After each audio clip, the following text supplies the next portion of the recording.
자리에 앉으시고 서로 축복합니다. 좋은 일이 있을 겁니다. 잘 될 겁니다. 믿으시면 아멘. 네, 우리가 새해를 맞이해서 예수님의 제자로 살기를 원하는데 그 예수님의 제자 한 사람 한 사람이 어떤 사람인가 말씀을 통해서 은혜를 나누기를 원합니다. 지난주에 우리가 베드로에 대해서 말씀을 나눴는데 베드로는 어떤 사람이라고요? 예, 지혜가 있어요. 왜 지혜가 있죠? 교훈과 책망과 바르게 함과 의로 교육하는 하나님의 말씀을 떠나지 않았기 때문입니다. 그것이 때로는 자기를 책망하는 말씀이고 자기를 혼내는 것임에도 불구하고 이것이 나의 생명의 말씀인 줄로 믿습니다 하고 베드로는 끝까지 말씀을 붙잡음으로 지혜자가 된 줄로 우리는 보았습니다. 그러므로 우리들도 늘 교훈과 책망과 바르게 함과 의로 교육할 하나님의 말씀 가까이 하실 거죠? 예, 포기하지 않으실 거죠? 예, 말씀을 붙잡는 삶이 되어지기를 축복합니다. 오늘은 그 두 번째로 베드로의 형제 하면 누굽니까? 안드레입니다. 예, 그래서 예수님의 제자 가운데 형제가 두 사람이 있는데 베드로와 안드레, 야고보와 요한이 있게 되어지죠. 오늘은 그 야고보에 대한 말씀입니다. 제가 예전에 가르쳤던 제자가 어느 날 깜짝 놀라게 문자를 보내왔더라고요. 예, 그 문자를 제가 읽어드리려고요. 저는 직장이 서산이라 서산에서 신앙생활 하는데요. 중고등부와 함께 예배하고 찬양을 나누면서 열심 내고 있어요.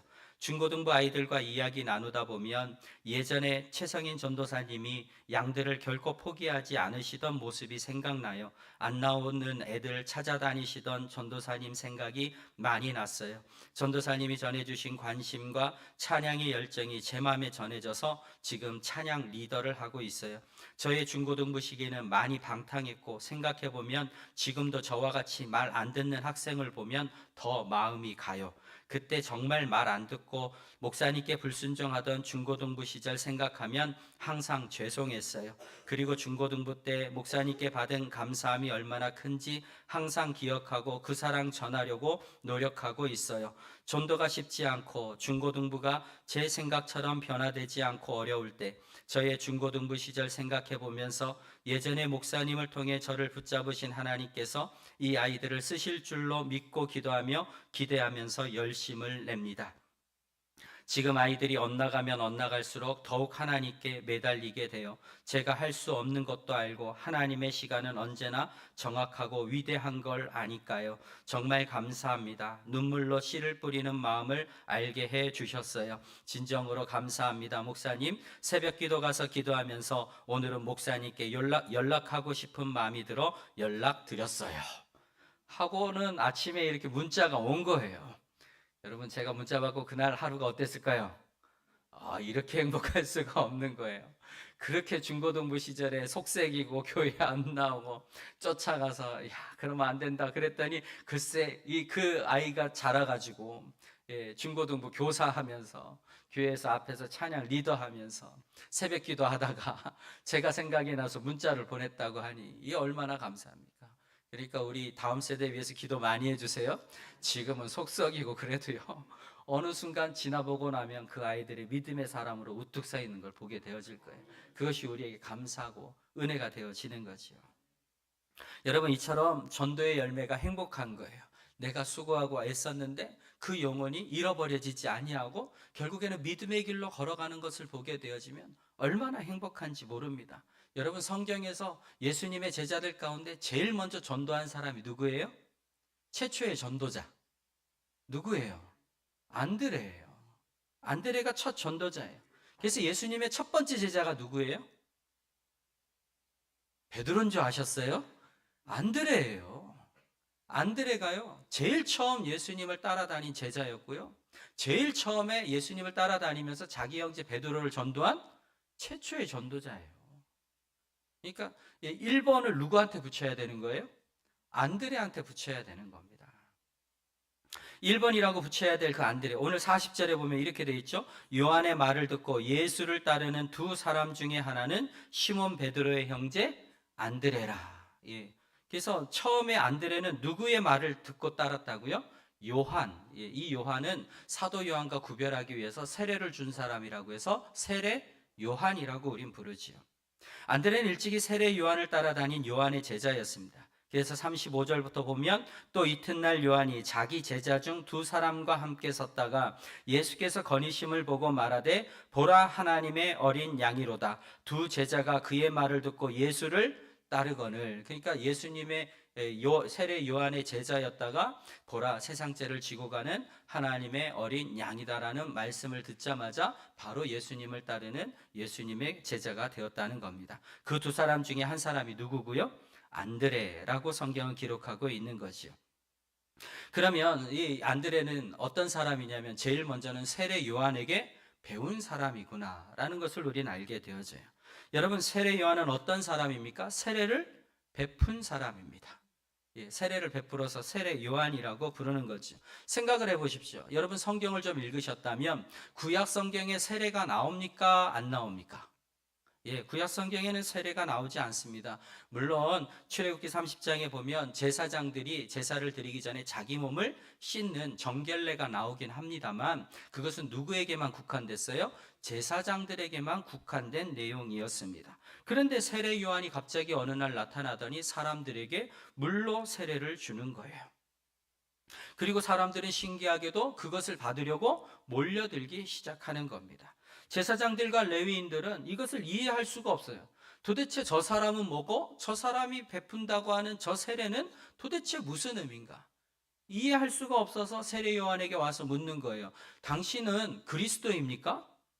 아니, 하지도 않은, 이전에 보지 못하는 일을 행하니까 당신이 하는 걸 보니까 당신은 그리스도입니까? 물어보니 아닙니다. 난 그리스도가 아닙니다. 그럼 당신은 엘리야입니까? 아니요, 나는 엘리야도 아닙니다. 그럼 당신은 선지자입니까? 아니요, 나는 선지자도 아닙니다.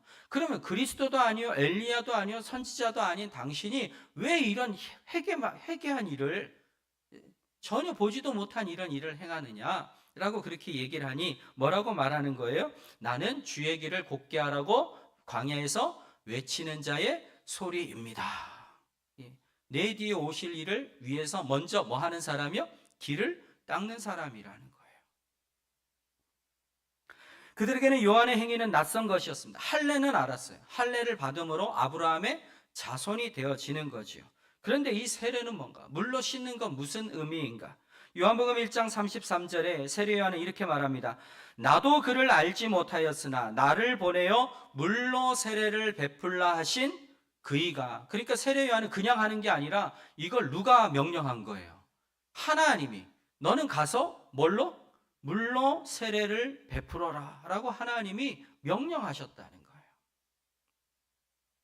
그리고 또 나에게 말씀하시되 성령이 내려서 누구 위에든지 머무는 것을 보거든 그가 곧 성령으로 세례를 베푸는 이인 줄 알라 하셨기에 내가 보고 그가 하나님의 아들이심을 증언하였노라 하니라. 아멘. 그러니까 자기는 하나님이 명령한 대로 나도 처음 해보지만 물로 세례를 베풀라 해서 내가 세례를 베푼다. 그런데 내 다음에 오시는 분은 무엇으로요? 성령으로 세례를 베푸실 것이다. 믿으시면 아멘. 그래서 믿는 사람은요, 두 가지 세례를 받는 거예요. 첫 번째 뭐죠? 물로 세례를 받는 거고, 두 번째 무슨 세례요? 성령의 세례를 받는 거예요. 그러니까 물 세례만 받으면 안 돼요. 뭐도 받아야 돼요? 성령의 세례도 받아야 되는 거죠. 세례자 요한은 그것이 하나님의 명령이기에 행한다라고 말하고 있는 거예요. 세례를 제정하시고 오늘 우리가 받는 물 세례를 제정하시고 명령하신 분은 하나님이신 줄로 믿습니다.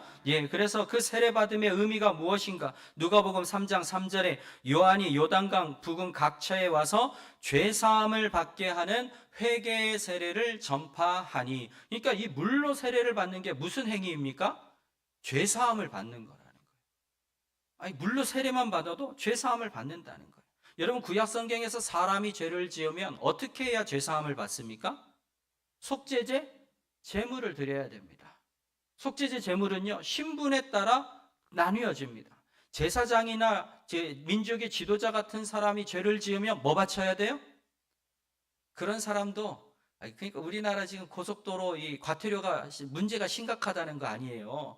엄청난 부자가 어겨도 5만 원. 가난한 사람이 어겨도 5만 원. 근데 핀란드는 기업 회장이 어기면 1억. 가난한 사람이 어기면 10,000원. 이 신분에 따라 차등을, 우리도 좀 그렇게 근데 여러분 구약 성경의 속죄제 제사가 이와 같아서 제사장이나 지도자들이 죄를 지으면 뭘로 바쳐요? 송아지를 바쳐야 죄가 사해져요. 그리고 족장들이 죄를 지으면 뭘로 바쳐야? 양이나 염소를 바쳐야 죄를 사함받아요. 그럼 가난한 사람은 뭘 바쳐야 될까요? 예, 비둘기를 바쳐야 죄 사함을 받아요. 그러니 그 속죄제 제사가 예수님 당시까지 계속 이어지니까 예수님이 화목제물이 되시려고 속죄제물이 되시려고 단번에 제사를 드림으로 그 피해 제사를 없애시기 전까지는 이 제사가 드려지고 있는데, 이 제사를 드리려고 사람들이, 가난한 사람들이 비둘기를 끌고 와요. 족장들이 양이나 염소를 끌고 와요. 그러면 성전에서 어떻게 했는 줄 아세요? 제사장들이 야, 이거 못 드려. 흠이 있구만. 멀쩡한 것도 뭐가 있다고요? 흠이 있다고 트집을 잡아서 그걸로 제사를 못 드리게 하는. 그럼 어떻게 해야 되냐? 저기서 파는 거 사가지고 와. 그래서 여러분 성전 안에 뭐 하는 사람이 있는 거예요? 이 짐승을 파는, 양과 염소와 비둘기를 파는 장사꾼들이 있는 거예요. 그러면 재물을 끌고 왔던 사람이 어떻게 해야 됩니까? 울며 겨자 먹기 식으로 자기가 가져왔던 걸 헐값에 팔고는, 비싼 값에 성전에서 파는 재물을 사다가 속죄제 제사를 드려야 되는 거예요. 그러니 예수님이 그것을 보고 화가 나셔가지고 어떻게 한 거죠? 요한복음 2장 15절에 보니 노끈으로 채찍을 만드사 양이나 소를 다 성전에서 내쫓으시고 돈 바꾸는 사람들의 돈을 쏟으시며 상을 엎으시고 비둘기 파는 사람들에게 이르시되 이것을 여기서 가져가라. 내 아버지의 집으로 장사하는 집을 만들지 말라 하시니. 아멘. 네. 그러니까 여러분 이런 꼴이에요. 지금 성전 안에서 이런 일이 벌어지니까 이 잘못된 제사는 하나님을 기쁘시게 하지 못하는 거예요. 그래서 예수님이 화가 나가지고 채찍을 만들어가지고 막 쫓아내시는 게 나오거든요. 여러분 세례 요한이 물로 세례를 주기 전까지 가난한 사람들은 성전에서 속죄제를 드려야 되는데 아니 너무 하잖아요. 그러니 재물을 살 수 있어요, 없어요? 재물을 못 사요. 여러분 재물을 못 사면 제사를 못 드리잖아요. 제사를 못 드리면 죄인입니까? 죄인이 아닙니까? 제사를 드려야 당신의 죄가 사하여졌습니다. 이렇게 되는 건데 가난해서 제사를 못 드리니까 이 사람들은 계속 뭘로 있는 거죠? 죄인의 신분으로 있게 되어져요. 그래서 성경에서 죄인이라고 하는 사람은, 죄인이라고 신약성경에 기록되는 사람들은 막 큰 뭐 살인이나 간음이나 이런 죄를 지은 것이 아니라 뭐에서 죄인인 거예요? 가난해서 죄인인 거예요. 가난해서 제사를 못 드리니까. 그래서 마가복음 2장 16절에 바리새인의 서기관들이 예수께서 죄인 및 세리들과 함께 잡수시는 것을 보고 그의 제자들에게 이르되 어찌하여 세리 및 죄인들과 함께 먹는가? 여기서 죄인 어떤 사람이요? 가난한 사람. 세리와 가난한 사람들과 어찌하여 예수님은 저런 사람들하고 같이 하느냐? 이렇게 말하는 거예요. 그런 가난한 사람들이 어찌할 수 없는 그 안타까운 마음을 가지고 있을 때 하나님은 세례 요한에게 너는 가난한 자에게 가서 물로 세례를 베풀어라. 그리고 세례 요한이 외치는 거예요. 여러분들이 성전에 가서 제사를 못 드린다 할지라도 내게 와서 물로 세례만 받아도 당신의 죄들이 사함 받습니다. 그러니 이 사람들이 얼마나 기쁨의 소식이에요, 그게. 그러니 어떻게 하는 거예요? 다 세례 요한에게 몰려오는 거예요. 그래서 그 가난한 사람들이 와서 요단강에서 이 세례를 받음으로 제사함을 받게 되어지는, 이 기쁨을 누리게 되어지는 거지요. 그래서 세례 요한은 어떤 사람들과 함께 한 거예요? 하나님이 보내시는 가난한 사람들과, 그들의 마음을 알아주는 사람인 거예요. 그래서 심지어는 그가 입고 있는 옷도 어때요? 낙타 털옷을 입었고, 그저 뭐 명품 옷을 거치고 뭐 제사장의 화려한 옷을 입지 아니하고 그냥 그들과 똑같이 나는 이거 하나면 된다고 낙타 털옷 입고, 먹는 거 뭘 먹고요? 메뚜기와 석청, 정말 별 볼 일 없는 걸 먹었다 이 말이야. 왜냐하면 내가 세례를 주어야 하고 내가 마음을 만져줘야 될 사람들은 어떤 사람들이니까? 가난하고 헐벗고 굶주린 자들이니까. 그들에 대한 선한 마음을 가지고 사역했던 사람이 세례 요한인 거예요. 그 세례 요한의 제자가 누구라고요? 오늘 우리가 보는 안드레라고요. 안드레가 제자였다고 표현되어져 있잖아요. 그냥 이 세례 요한을 보고 참 훌륭한 분이 이 정도가 아니라 세례 요한을 따라다니는 사람이었다라고요. 여러분, 세례 요한을 따라다녔다면 그 사람도 어떤 거예요? 세례 요한과 똑같이 그렇게 허름하게, 그리고 먹는 것도 신경 쓰지 않냐고, 똑같이 가난한 자들의 관해서 선한 마음을 가지고 있었던 사람이 안드레였다는 것을 우리는 알게 되어지는 거예요. 여러분, 주님이 오병이어의 기적을 베푸실 때에 제자들은 뭐만 생각해요? 요거 해결하려면 돈이 200데나리온이나 있어야 돼요. 이게 전형적인 T형이죠. T형들은 여하튼 판단하고 딱 결론 내리고 200데나리온이 필요하다니까요. 그런데 안드레는 뭐 하고 있어요? 그 순간에 얼마나 배들이 고플까, 뭐 좀 먹을 거 없을까 하면서 막 돌아다녀. 그리고 막 수소문해요. 혹시 먹을 거 가진 거 있어요? 막 돌아다녀. 왜요? 가난한 자의 마음, 배고픈 자의 마음을 아니까. 그냥 머리로 계산하는 게 아니라 쫓아다녀, 돌아다녀. 그러다 뭘 발견합니까? 한 아이가 가지고 있는 보리떡 5개와 물고기 2마리를 발견하는, 그 잠깐만 나에게 다오. 그리고 예수님에게 가가지고, 주님, 보리떡 5개와 물고기 2마리밖에 없는데 이것 갖고 뭔 일이 되겠습니까? 근데 예수님, 혹시 하고 이렇게 예수님에게 드리니 예수님이 그것을 축사하시고 떼어 줌으로 말미암아 무슨 일이 벌어지는 거예요? 오병이어로 여자와 아이 외에 5,000명이 먹고도 남는 놀라운 역사가 나타난 줄로 믿습니다. 그러니까 그 기적이 누구 때문에요?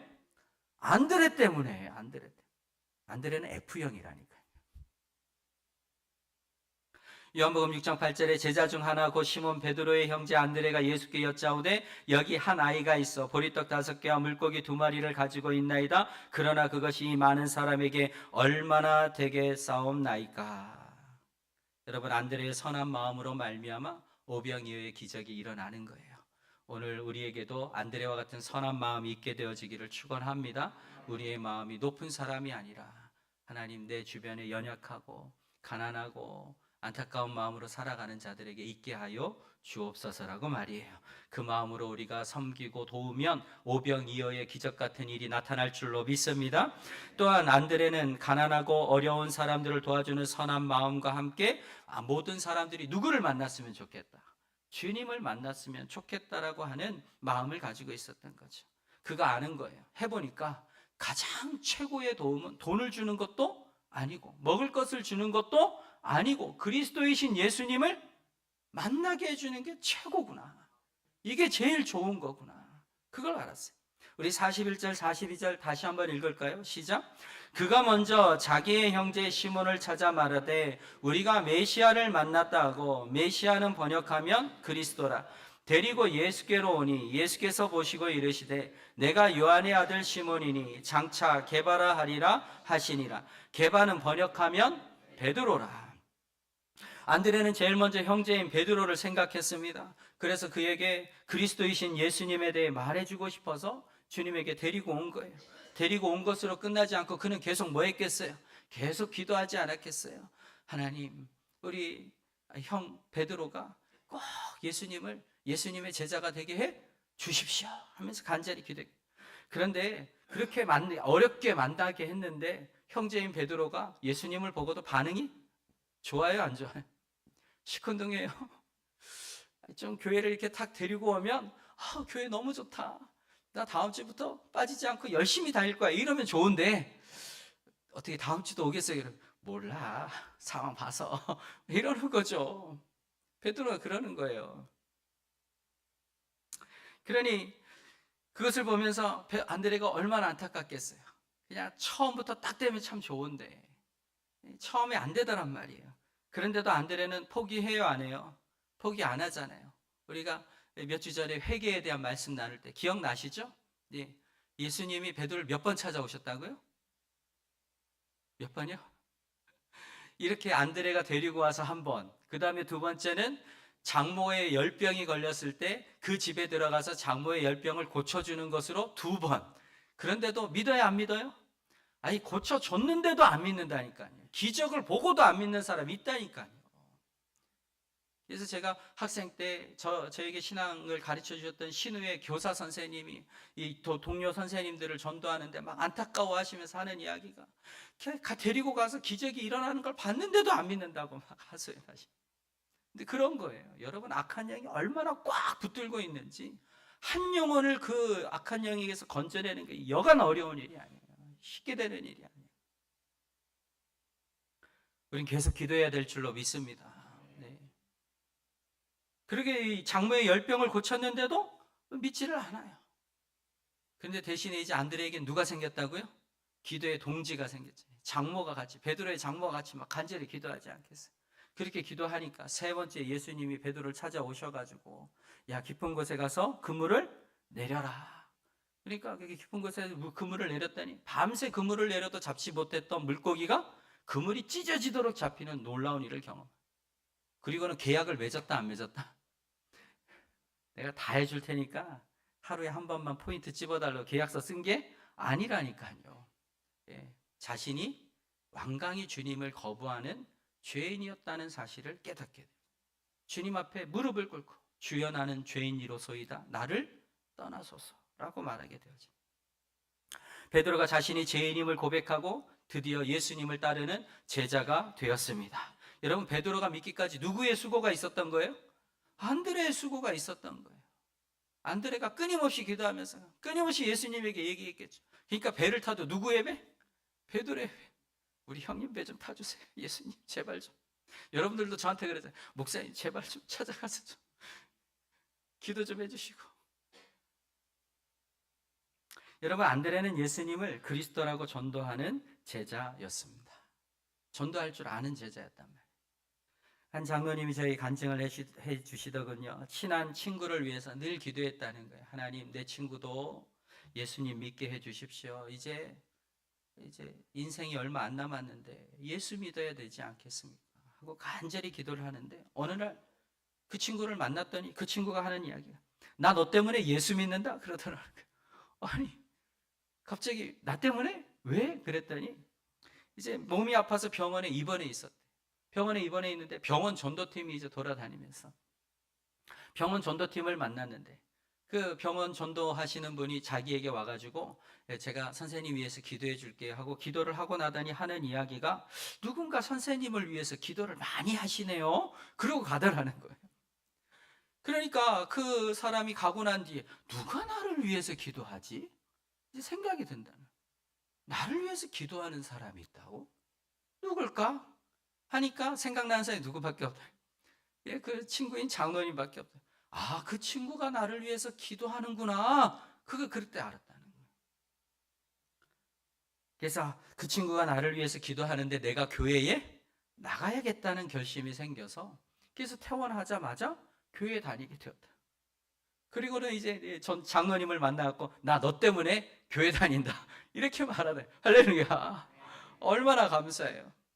그리고는 좀 더 지나더니 친구가 뭐라 그러냐면, 야, 나 이제 11조도 한다? 그러더라는 거예요. 그래서 장로님, 우와, 정말 하나님이 사랑하니 믿음이 막 쭉쭉 자라게 하시는구나. 그러니 그 친구를 만날 때 너무 행복한 거죠. 그리고 이제 먼저 하늘나라에 갔다는 거예요. 근데 나중에 어디서 다시 만날 거예요? 천국에서 다시 만날 거예요. 할렐루야. 여러분, 천국에 가면 그분은 장로님 앞에 뭐 해야 돼요? 절을 해야 돼요. 야, 너 아니었으면 나는 큰일 날 뻔했다. 내가 나를 위하여 그렇게 기도하지 않았으면 난 여기 못 오고 저 영원한 형벌이 있는 지옥에 들어갈 뻔했다. 여러분 생각을 해보세요. 여러분 천국에 갔을 때 여러분이 아는 사람을 만날 텐데, 그 사람들이 여러분에게 절을 할까요? 여러분이 그에게 절을 할까요? 한번 가서 보자고요. 나 너 때문에 여기 왔다. 여러분 앞에 절하는 사람들 있느냔 말이에요. 여러분, 전도하는 것이 우리에게 얼마나 큰 유익인지 모릅니다. 왜냐하면 전도를 함으로 열매를 맺으면 내가 구원받은 하나님의 자녀라고 하는 사실이 드러나기 때문입니다. 누가복음 10장 20절에 그러나 귀신들이 너희에게 항복하는 것으로 기뻐하지 말고 너희 이름이 하늘에 기록된 것으로 기뻐하라 하시니라. 아멘. 예수님이 제자들을 보냈어요. 보내니까 제자들이 가서 전도도 하고 병도 고치고 귀신도 쫓아내고 와가지고 신나가지고 예수님 우리가 가서 말씀을 전하고 능력을 행하니까요 병도 낫고 귀신들도 떨면서 도망갔습니다. 그러니 예수님 뭐라 그래요? 그것보다도 너희의 이름이 하늘에 기록된 것으로 기뻐해라. 그러니까 여러분 전도하고 전도의 열매가 맺어진다는 건 우리의 이름이 어디에 기록되어져 있는 거예요? 하나님 나라에 기록되어져 있다는 확실한 증거가 되는 거예요. 믿으시면 아멘. 여러분의 이름 생명책에 기록된 거 맞나요? 약해지면 안 되는. 여러분의 이름이 하늘에 기록된 게 맞나요? 예. 그게 확실하려면 뭐가 나타나면 돼요? 내가 전도해서 그 사람이 하나님의 자녀가 되는 모습이 나타나면 되는 거예요. 그러면 너희 이름이 하늘에 기록되어져 있다라고 주님 말씀하십니다. 빌립보서 1장 14절에 형제 중 다수가 나의 매임으로 말미암아 주 안에서 신뢰함으로 겁없이 하나님의 말씀을 더욱 담대히 전하게 되었느니라. 어떤 이들은 투기와 분쟁으로 어떤 이들은 착한 뜻으로 그리스도를 전파하니 그러면 무엇이냐? 거칠애로 하나 참으로 하나 무슨 방도로 하든지 전파되는 것은 그리스도니 이로써 나는 기뻐하고 또한 기뻐하리라. 이 말은 뭐냐? 바울이 막 전도하는 것을 보고 사람들이 나도 저렇게 전도해야겠다는 무슨 마음이 들어요? 예, 경쟁의 마음이 들어가지고 바울이 감옥에 들어갔단 말을 들으니까 이때야말로 내가 바울을 앞설 때다. 예, 전도에 뭐가 생겼어요? 경쟁이 생겼다는 거예요, 교회 안에. 그런데 바울이 그걸 듣고는 뭐 했다고요? 이렇게 되나 저렇게 되나 누가 증거되니? 그리스도가 전파되는 것이 나는 이것으로 말미암아 뭐 한다? 기뻐한다라고 얘기하는.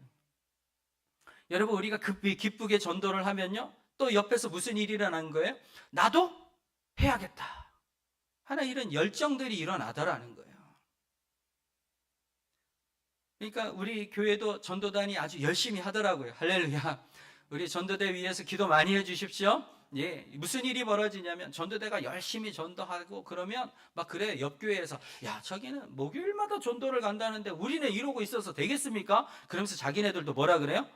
우리도 좀 전도대 만들어 목요일마다 나갑시다 이렇게 된다니까요. 저쪽은 막 팝콘 튀기고 막 부침개 부치고 붕어빵 하고 막 그렇게 전도한다던데 그럼 우리도 합시다. 보통 그러잖아요. 아니에요? 이쪽이 하면 이쪽도 뭐예요? 그걸 보고도 안 하면 이제 이게 어리석은 거죠.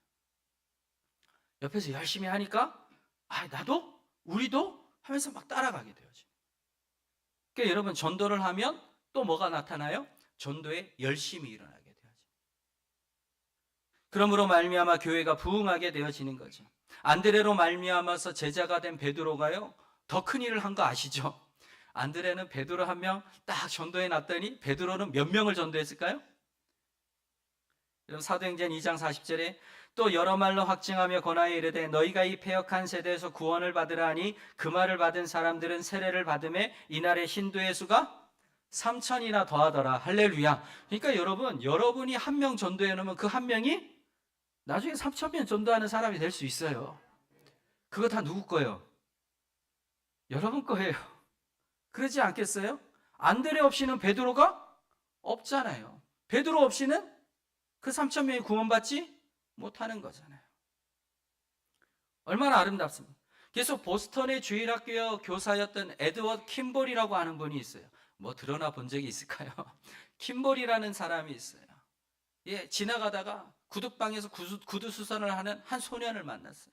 너무 안타깝죠. 불쌍하잖아요. 전도해가지고 너 교회 와라. 하나님 널 사랑하신다. 여기 왔는데 글씨를 몰라요. 그러니까 부지런히 글씨를 또 가르쳐줘요. 글씨를 읽고 쓸 수 있게 만들어줘요. 그러면서 하나님이 어찌 너를 사랑하시는지 하나님의 사랑이 얼마나 큰지 계속 깨닫게 가르쳐줘요.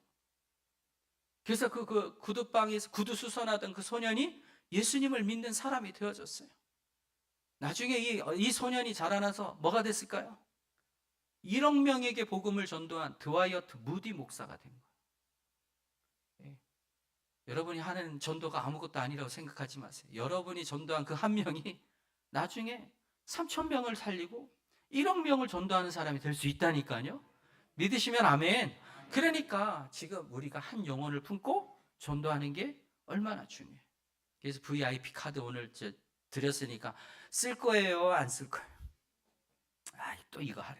이런 거 나 진짜 싫다. 그러지 마시고 하나님, 안드레처럼 나로 말미암아 누군가가 구원을 받고 그로 말미암아 더 놀라운 부흥의 역사가, 복음의 역사가 나타나게 될 줄로 믿습니다 하면서 우리가 작정할 수 있게 되어지기를 부탁을 드립니다. 그런 자를 하나님 어떻게 하십니까? 다니엘서 12장 3절에 지혜 있는 자는 궁창의 빛과 같이 빛날 것이요 많은 사람을 옳은 대로 돌아오게 한 자는 별과 같이 영원토록 빛나리라. 아멘. 그래서 전도하는 사람은요, 하나님 보시기에 어떤 사람이에요? 빛나는 사람이에요. 옆에 계신 분 보세요. 빛나요, 안 빛나요? 아침이라고 그냥, 그래. 여러분, 하나님을 기쁘시게 하는 자는 하늘에서도 빛나지만 여기서도 빛날 줄 믿습니다. 빛나야 돼요. 생각해 보십시오. 이처럼 안드레는 이 세례 요한의 제자였다가 아름다운 성품을 가지고 예수님의 첫 제자가 되었고, 또한 수제자라고 일컬어지는 베드로를 전도한 사람이고, 그러면 제자들 중에서 1번이 안드레야 되고 으뜸이 되어야 할 것입니다. 여러분, 우리 사회에서 서열이 얼마나 중요해요. 그렇죠? 지금도 식당 가면 담임 목사님이 어디 앉느냐 그것 때문에 제가 그런 게 되게 힘들거든요. 근데 일반 사회에서는 그 자리 한번 배정 잘못하면 난리가 나더라고요. 서열이 얼마나 중요한지요. 그냥 높은 자리에 앉아가지고 밑에 사람을 다스린다니 얼마나. 그래서 남자는 뭐 할지니라? 다스릴지니라. 그래서 남자는 기본적으로 뭐 할 마음이 있어요? 막 다스리고 싶은 마음이 있는 거예요. 그래서 세상에 나와가지고 사회에서 다스려야 되는데 다스리지는 못하고 막 위에서 다스림을 받으니까 스트레스 빵빵 받아가지고 집에 와가지고 뭐 하는 거예요? 내가 사회에서 못하지 집에서라도 다스려야겠다 그러고 막 내 말 들어! 이러다가 이제 뒤집어지는 거죠. 세상이 그걸 굉장히 중요하게 생각해요. 어딜 가나 그러한 일이 있게 되어지는 거죠. 그렇게 그것이 중요하다고 한다면 제자들 사이에서도 안드레가 제일 먼저 기록이 돼야 될 거고, 두 번째는 빌립이 돼야 될 거예요. 그 다음 제자 된 사람이 빌립이니까. 그 다음에 3번이 아마 빌립에 의해서 전도를 받은 나다나엘이 되고, 4번이 이제 베드로가 돼요. 베드로 늦게 왔어요.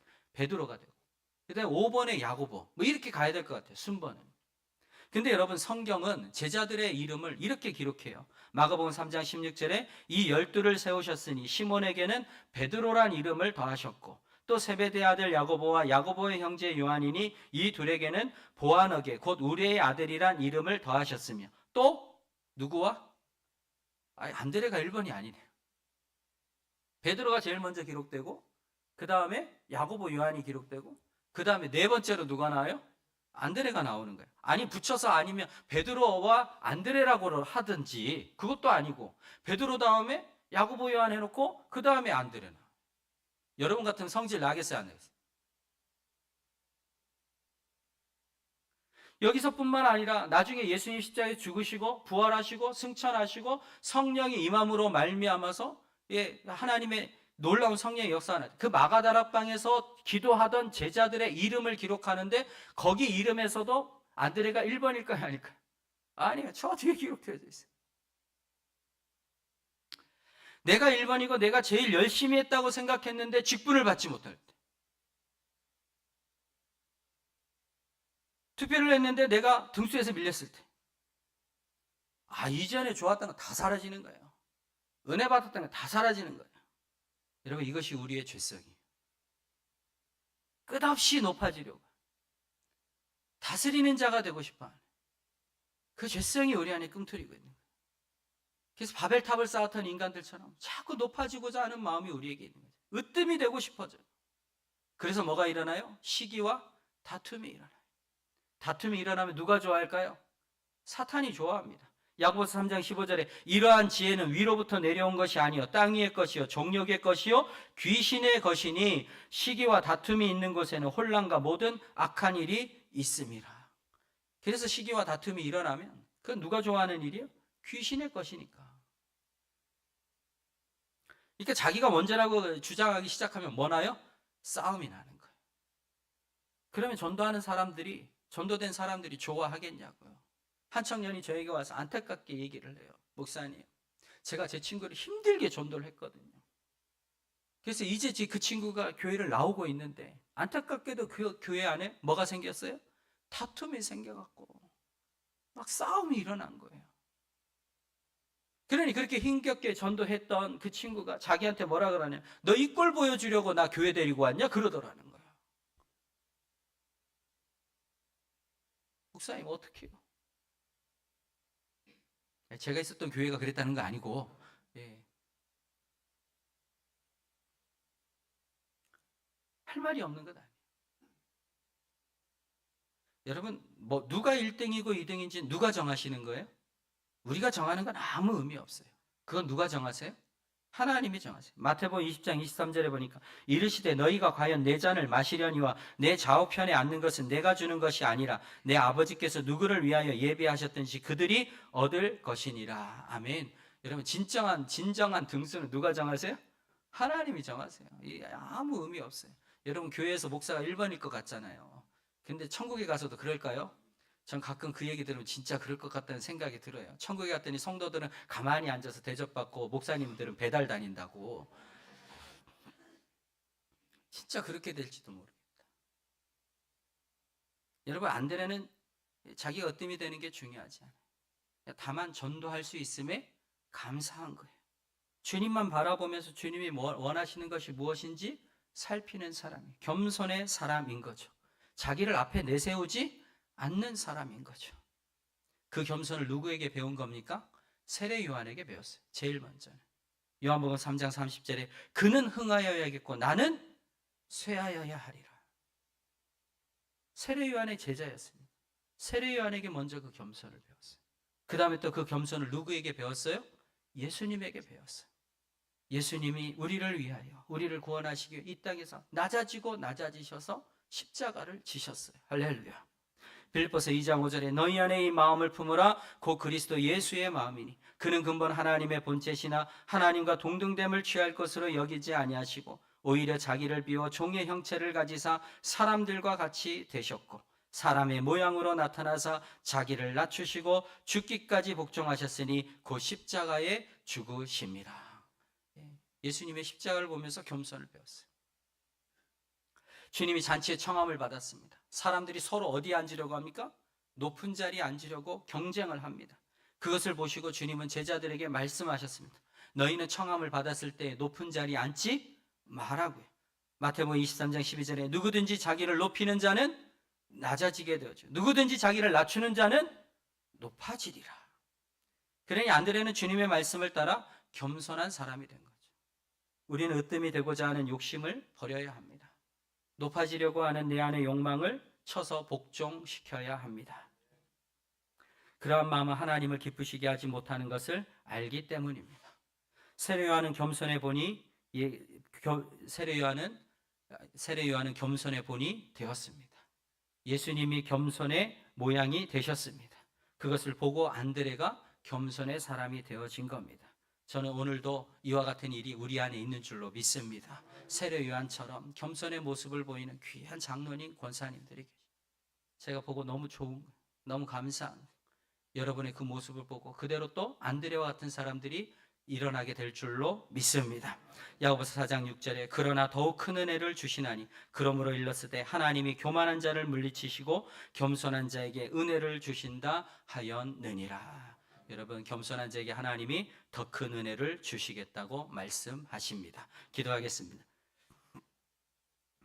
하나님, 안드레는 세례 요한의 제자로 선한 마음의 소유자였고 예수님을 그리스도라 전하는 전도자였으며 자신을 앞에 내세우지 않는 겸손한 제자였습니다. 하나님, 우리 교회에 안드레 같은 사람이 많아야 될 줄로 믿습니다. 그래야 교회가 부흥하며 교회가 평안할 줄로 믿습니다. 하나님, 안드레 같은 삶을 살겠다고 다짐할 때에 그 은혜를 허락하여 주시옵시고 그 겸손한 자에게 주시는 큰 은혜를 받는 우리 주세움교회 성도들 되게 하여 주옵소서. 우리 말씀 기억하며 주의 이름 한번 부르짖고 합심하여 기도하겠습니다. 주여, 살아계시고 역사하시는 아버지 하나님, 이 시간 하나님의 말씀을 들으며 교훈과 책망과 바르게 함과 의로 교육하는 생명의 말씀을 말씀을 들으며 주님 앞에 구합니다. 하나님, 우리가 한들의 삶을 돌아보건대 우리 안에 그 마음이 있는지요? 가난한 자들을 향한, 아버지의 연약한 이웃을 향한 선한 마음이 있는지요? 하나님, 우리의 마음을 변화시키고 다듬어 주시기를 원합니다. 하나님, 또한 우리 안에 그리스도를 전하고자 하는 간절한 구원의 열망이 있는지요? 하나님, 말씀을 들은 우리에게 구원을 전하고자 하는 전도의 사명이 불같이 일어나게 하여 주옵소서. 하나님, 내가 그와 같이 전도함으로 열매를 맺었다 할지라도 교만하지 아니하며 자신을 앞세우지 아니하며 겸손한 자로 살게 되어지기를 원합니다. 그런 자들로 말미암아 교회는 평안히 세워져 가며 하나님의 역사를 일으키는 아름다운 교회가 되어질 줄로 믿습니다. 하나님, 주여 나도 안드레같이 쓰임받기를 원합니다 하며 결단할 때에 주님께서 믿음을 더하여 주시옵시고, 하나님의 말씀을 따라가는 아버지 안의 그 삶에 은혜와 평강이 넘치게 하여 주시옵소서. 참으로 하나님은 겸손한 자에게 더욱 큰 은혜를 주신다고 말씀하셨사오니 이 시간 기도하는 자들마다 그 은혜 받게 하여 주시어서 모든 사람들이 저는 안드레와 같은 사람이라고 하나님 칭찬받으며 인정받는 귀한 삶이 되어지도록 주님 역사하여 주시옵소서. 하나님, 겸손한 자에게 더욱 큰 은혜 주실 줄로 믿습니다. 그것을 믿고 이 시간 기도한 자들에게 이 한 주간 동안 큰 은혜 받게 하여 주옵소서. 예수님의 이름으로 기도합니다. 아멘.